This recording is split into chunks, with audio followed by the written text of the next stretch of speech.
Africa! Unite! Africa! Unite! Africa! Unite! Africa! Unite! Africa! Unite! Viva Traoré! Viva!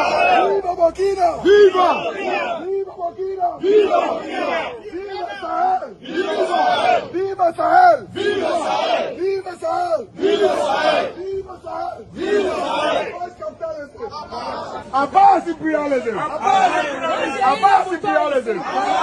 Abbas imperialism! Ghanian support for Ibrahim Traoré, the interim president of Burkina Faso, reflects a broader trend of Pan-African solidarity, especially among young Africans who are disillusioned with neocolonialism, foreign interference, and Western-backed elites. Below is a detailed explanation of why many Ghanians, particularly the youth, express admiration and support for Traoré. 1. Pan-Africanist sentiment. Ghana has a long history of Pan-Africanism, dating back to Kwame Nkrumah, who was one of the first leaders in Africa to advocate for African unity, economic liberation, and independence from colonial powers. Nkrumah's vision resonates deeply with Traoré's anti-imperialist stance.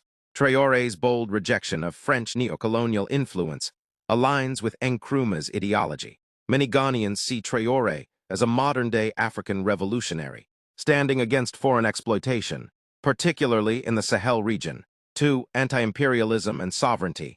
Traoré's speeches and actions, such as expelling French troops, shutting down French media outlets, and realigning with Russia and other global South powers, have been praised across West Africa. Ghanaians, especially those aware of French exploitation in Francophone Africa, ECOWAS's perceived bias toward Western-backed leaders, and the broader legacy of colonial division and manipulation, see Traoré as a figure challenging a system that has held the region back. 3. Youthful leadership and revolutionary image. At only 34 when he took power, Traoré represents a new generation of African leaders. In Ghana, where many youth are frustrated with corruption, economic stagnation, and elite politics, Traoré's youth and courage are inspiring. Ghanaians often share his speeches on social media. Memes, art, and songs glorify him as Africa's Che Guevara or a new Sankara. His military uniform, calm tone, and direct communication style resonate with people tired of formal, distant politicians. 4. Disillusionment with Ghanaian leadership. Traoré's popularity is also a contrast to dissatisfaction with Ghana's current political class, including complaints of economic hardship, rising cost of living, perceived subservience to the IMF and World Bank, and lack of bold, decisive leadership. Some Ghanaians express that while Traoré is taking real action to free his country, their own leaders are too cautious, compromised, or corrupt. 5. Traoré's rhetoric on unity and natural resources. Traoré has spoken strongly about keeping African resources for Africans, the need to build local industries, and the importance of military and economic sovereignty. Ghanaians relate this to Ghana's gold and cocoa wealth, often controlled by foreign corporations, the country's recent dealings with IMF and gold for oil arrangements, which many fear are just another form of dependency. 6. Burkina Faso-Ghana brotherhood. Despite being Anglophone and Francophone respectively, Ghana and Burkina Faso share a long border, cultural and tribal ties, for example, Mossi and other ethnic overlaps, shared struggles against colonialism and terrorism. Ghanaians have historically shown solidarity with events in Burkina Faso, particularly during the Sankara era, Compaoré's overthrow in 2014, and now with Traoré's rise to power. 7. Social media and conscious African voices. Thanks to TikTok, X formerly Twitter, YouTube, and Pan-Africanist platforms, Ghanaians have been heavily exposed to Traoré's speeches and ideology. Influential Ghanaian voices such as Avram Ben Moshe, Kevin Taylor, or even Kwame A+, activist pages like The New Africa or Africa is Waking Up, have amplified his message. 8. Religious and spiritual resonance. Some Ghanaians view Traoré's leadership as divinely ordained, using biblical and Quranic references to frame him as a David versus Goliath figure, a Moses-like deliverer freeing people from Pharaoh-like oppression. Even though Traoré is Muslim, Christian, and traditionalist Ghanaians see him as a moral figure fighting for justice, not religious dominance.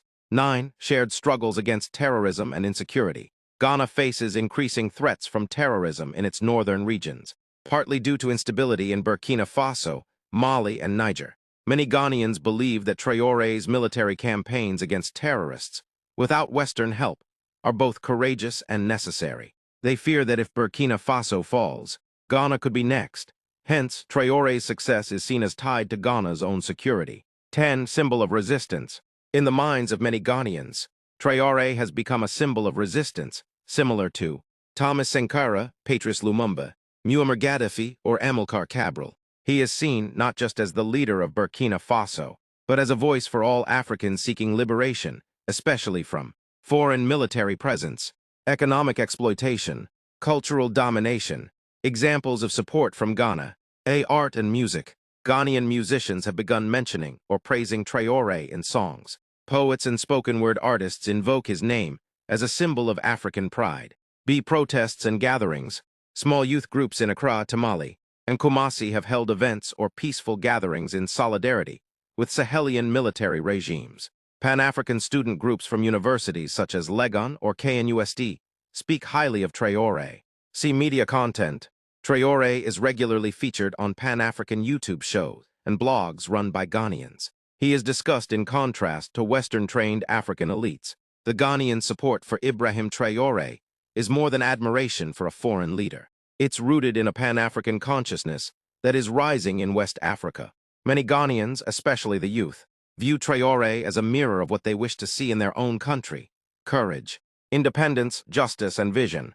His growing influence signals a potential realignment of African political culture, one where sovereignty, youth empowerment, and resource nationalism are no longer fringe ideas, but central to the future of the continent.